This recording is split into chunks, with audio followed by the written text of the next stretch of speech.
Hi, everyone. I'm Mike Crowe. And I'm Melissa Crowe. We're the founders of Mitten Getaways Glamping Company. Thank you for tuning into our podcast, The Mitten Minute, produced by Woodall's Campground Magazine. You said that really good. Thanks. I was messing. We have a new sponsor starting this week. It's Outdoor Alliances, which provides digital marketing services to campgrounds, RV parks, and glamping properties. Thank you, Outdoor Alliances, for becoming our first sponsor. Our show is all about our journey to open a glamping resort here in Eastern Michigan, and it focuses on three aspects: planning, development, and the guest experience. We'll take a step back today into planning and talk about the planning of our logo for Mitten Getaways Glamping Company. But first, we have to make sure everyone knows what glamping is. Of course. What's glamping, Mike? Glamping is, this week glamping is being able to sleep under the stars without hearing that guy next door complain loudly about the fish that got away at the campfire at midnight while you're trying to sleep. Or more concisely, glamping is luxury camping. Dad jokes. Yeah, kind of. And for Mitten Getaways, we call our version of glamping Michiglamping. I think you made that up, didn't you? Yeah. It's not in the dictionary for sure yet. So Michiglamping is a variety of glamping accommodations set up with space between them and available year-round on a secluded resort with plenty to do. That's us. Last week, all our listeners and viewers breathed a sigh of relief to hear you back, Melissa, for episode 5. And we talked about selecting the name for our business and crafting its mission and vision. Melissa, you want to give a recap of that? Sure. Our mission is to provide unexpected getaways and tranquility, and our vision is to become a destination pillar of our community. So similarly, on today's episode, we'll be talking about an aspect of our business which we determined nearly a year ago. That's our logo. It was actually a fun process to see our logo develop. From past experience, I knew in developing logos for a couple other businesses of mine that it was much more than simply choosing a single logo. We really needed to create our brand guide, something the logo was only a component of. I don't remember the specifics, but I know that we found a camping logo that I liked and that you liked. Yeah. And it was gold and dark blue. And you shared it. But I can't even remember what that one looked like. Yeah. I'm sure it's buried somewhere. But we had decided to use a graphic designer because we don't have the software for that and or the expertise to create our own logo. A company that I had found that worked well for a logo that I had designed in the past was called 99 Designs. Kind of a crowdsourcing, I guess, way of getting a design. That was fun. Yeah. They work by you providing the parameters to them for what you want your logo to look like. You actually go through a series of questions of saying what you like or don't like about other logos that they show you. And then there's also a free text box where you can put in preferences and just context to what your business is to help the designer get an idea. And once you submit all that information, multiple designers take a stab at it. And you get a whole bunch of logos to choose from. Unfortunately, you don't have to choose them right off the first design. One, you can actually create links to share with your friends, and then they can vote on the logos that they like. We did that a couple of times. Yeah. And you can also provide feedback to the designers to have them tweak their designs for you. Like if you didn't like the way a tree looked or the color that they used, but you liked the shapes or the graphics that they use, they can make those changes as you go.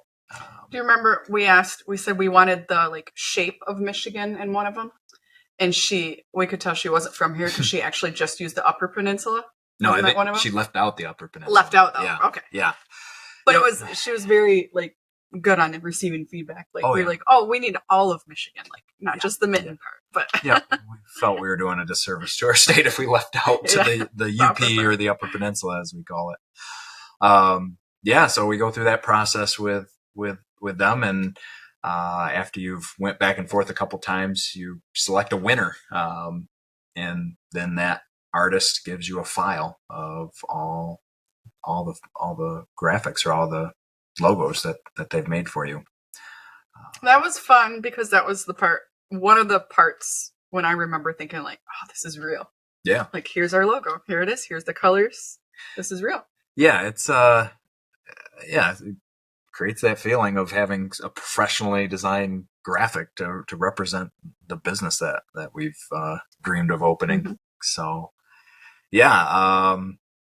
Well, for us, the aspect of actually providing the feedback for what you wanted. Fortunately, like I said, I designed a logo, went through the process of designing a logo before with another business, so I knew that it wasn't just about getting one logo back from them. I knew that you needed a lot of different variations. So for the listeners out there that might be at this step, here are some aspects of a logo that we considered that you would want to also consider. And hopefully this is interesting to other listeners too. But one thing you need is multiple orientations of your logo. If you do social media, you know that different platforms use rectangular or landscape, and some use square, some use circular. There's also something called a favicon, which is something you might notice in your browser when you go to somebody's webpage. It's that little circle up at the top of the browser in the tab. So that you need something to act as your favicon. And then if you get into designing merchandise or things like that, there's other orientations that you want to consider. I was glad Mike knew all that stuff because I had no clue. only from experience. I think maybe for another consulting company that I started, I got the logo back and it was just really a dark logo, and I wanted to put it on a dark background, but it just didn't look good. So that's another thing to consider, is having multiple kind of color scales or variations of your logo, depending on the background you want to put it on, especially when you're designing your website. There's parts of your website where your logo might go on a very dark background, and you'd want something light, and conversely, the other way around, if it's going on a light background, you want a dark background so it contrasts and sticks out. Another aspect was having different file formats from the designer. A lot of you have probably heard of like JPEGs, and I call them PNGs, PNG files, vector files. All these files have different uses. Like JPEGs load really fast. PNGs or PNGs can be transparent, so those can be helpful depending on where you're putting them. Vector files are really high resolution and good for parts of your website. So it's good to get multiple file formats. And then just consider where your logo's going to go when you get it. Like I said, merchandise might be one place. T-shirts, wearing one of ours for the people watching the video. But you might have signage on your resort, a letterhead that you may use. Think about where you're going to use your logo so you know what type of formats you want, coloring or orientation of it. Yeah. We got a lot of versions of our logo. Thankfully, we had a designer that probably went above and beyond the average designer. And what's interesting with 99 Designs is you just put out a price that you're willing to pay, and then all the artists decide if that's worth it to them. And I guess our artist, I think she gave us a lot for our money. If you've been to our website, you know we have a few different versions or variations of our logo. But not only did we get a bunch of logos out of the process, we also received a brand guide. That was something that we purchased as a package through 99 Designs. Up front was a logo and a brand guide. And that we were pleased with what she gave us. What's in the brand guide? Yeah, good question. So brand guide is, not to use the word in the definition, but it's a guide for being consistent in like your website and all your print documents and signage. So it has things like what are your fonts that you're going to stick with, and what are your official colors. You don't want to be on one page of your website and it all be in Times New Roman, and then on another page in Comic Sans. It just doesn't come It across doesn't as a flow. Yeah. yeah. It's not. It doesn't Looks choppy. convey a professional look to give your customers confidence in your business. So the brand guide just really helps with consistency um, between fonts and colors, and then the logos tie in there as well. And that's helpful too, because if you have other people helping you with a website or with other, you can give them that. Yeah, I've passed along our brand guide, our colors and fonts and logos to other people that have helped us with things like our website, and even articles in magazines that have covered us. Let them know what our logos were and colors were, and it's just been helpful in keeping the brand consistent. Yeah.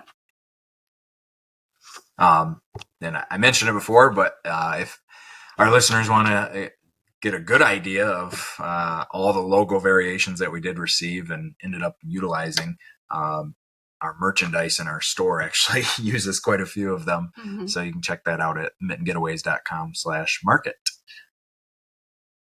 Well, that's our show for today. Thanks for tuning in. We hope you enjoyed it.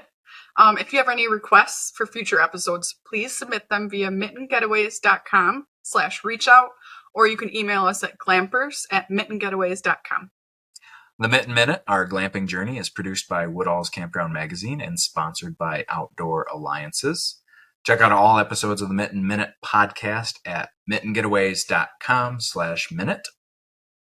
Also, you can follow our journey in other ways, including our newsletter, by visiting mittengetaways.com/subscribe.